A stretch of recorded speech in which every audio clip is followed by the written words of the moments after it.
Quando você acha que Alexandre de Moraes já ultrapassou todos os limites, que suas atitudes arbitrárias chegaram ao ponto máximo, eis que surge algo ainda mais alarmante, mais perigoso, mais ditatorial.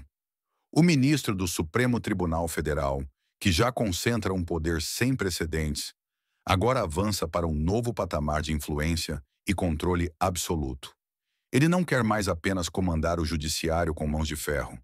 Agora, ele está se infiltrando diretamente no coração do executivo e do legislativo, assumindo funções que jamais deveriam estar sob a autoridade de um único homem.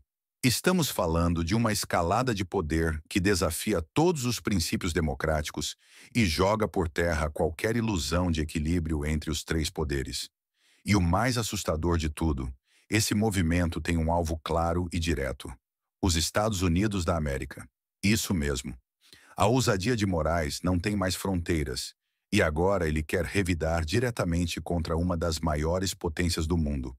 Você precisa entender a gravidade dessa situação. O que está acontecendo diante dos nossos olhos não é apenas um abuso isolado, não é um exagero momentâneo. É a consolidação de um império autoritário dentro do Brasil, um golpe silencioso contra a democracia. Alexandre de Moraes já não se contenta em interpretar as leis de maneira conveniente. Já não basta para ele exercer influência sobre decisões judiciais polêmicas. Agora, ele quer reescrever as regras do jogo, ditar as leis que convêm ao seu projeto de poder e executar medidas como se fosse o próprio chefe do executivo. Estamos testemunhando um fenômeno sem precedentes. Um único homem, sem votos, sem prestar contas a ninguém, moldando o destino do Brasil com um poder cada vez mais absoluto. E se você acha que isso é exagero, espere até descobrir os bastidores sombrios das novas manobras que ele está arquitetando. Agora preste muita atenção, porque o que vou te contar agora é simplesmente assustador.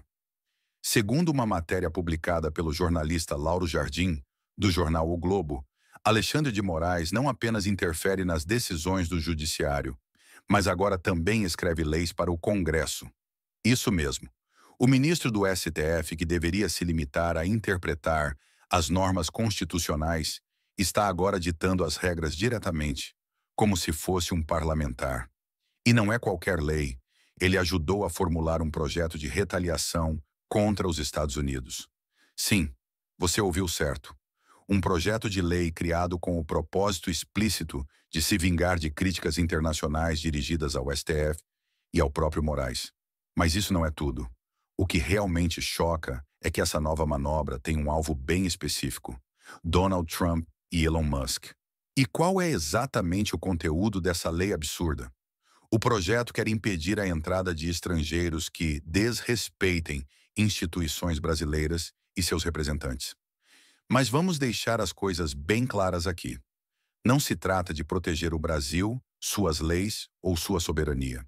O verdadeiro objetivo é criar um escudo legal para blindar Moraes e seus aliados contra qualquer tipo de fiscalização ou retaliação internacional. Imagine só, se um estrangeiro criticar Moraes ou expor os abusos do STF, ele pode ser proibido de entrar no Brasil. Você percebe a gravidade disso? Estamos falando de uma legislação feita sob medida para proteger um grupo específico de pessoas e consolidar um regime de impunidade absoluta. E os alvos dessa lei? Trump, Elon Musk e qualquer outro estrangeiro que ouse questionar a censura e os abusos promovidos por Moraes. Isso significa que, se essa lei for aprovada, qualquer pessoa que critique a ditadura judicial imposta pelo STF pode ser declarada persona non grata e impedida de pisar em solo brasileiro. Isso não é mais democracia.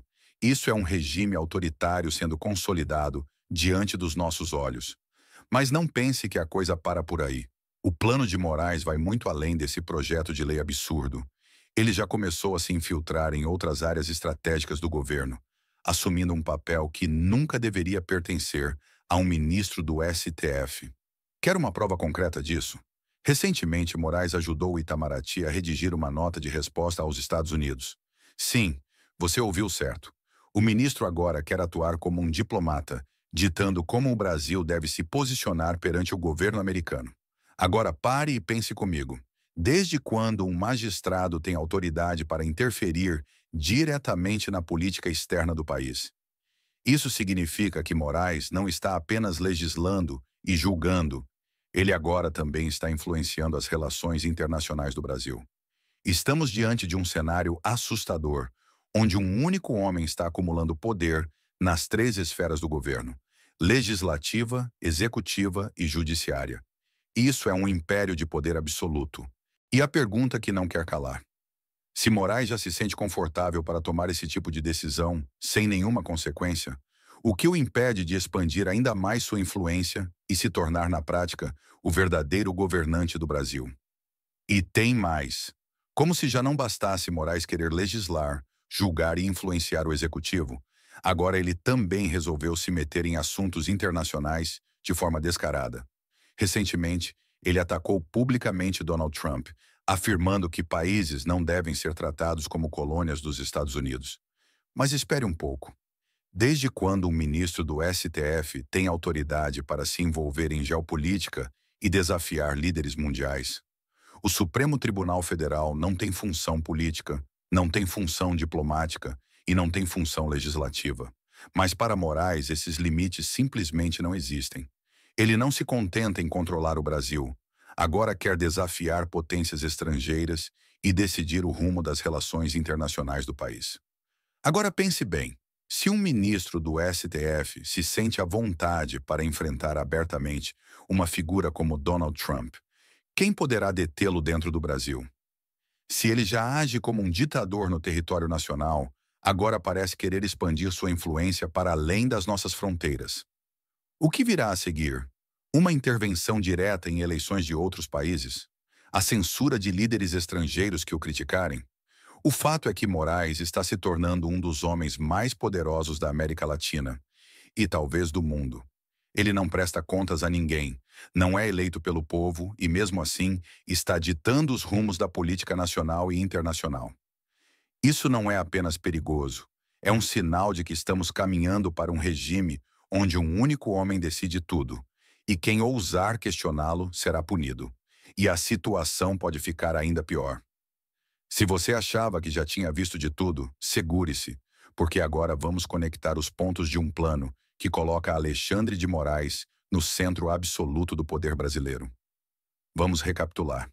Moraes ajudou a formular a resposta do governo brasileiro aos One, influenciou diretamente a criação de um projeto de lei no Congresso e ainda tem a prerrogativa de julgar qualquer contestação às suas próprias decisões. Mas não para por aí.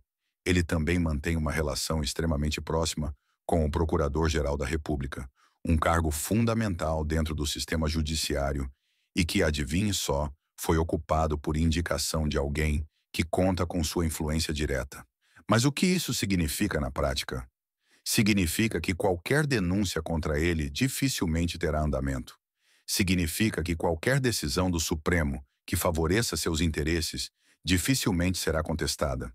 Significa que, na estrutura de poder atual, Moraes conseguiu se colocar em uma posição em que nada nem ninguém pode tocá-lo. E não para por aí. Como se fosse o dono do Brasil, ele também tem um alcance direto sobre a Polícia Federal. Isso mesmo. Além de legislar, executar e julgar, ele também comanda investigações. O STF, que deveria ser o guardião da Constituição, se transformou no escritório pessoal de Alexandre de Moraes, onde ele decide quem deve ser investigado, quem deve ser silenciado e quem pode continuar a falar. Agora eu te pergunto, existe algum setor do Estado brasileiro que não esteja sob o controle direto de Alexandre de Moraes? Você já viu algo assim na história deste país? Um homem sozinho, sem ter sido eleito por ninguém, acumulando um poder quase absoluto? E se você acha que isso não tem consequências diretas para você, está enganado.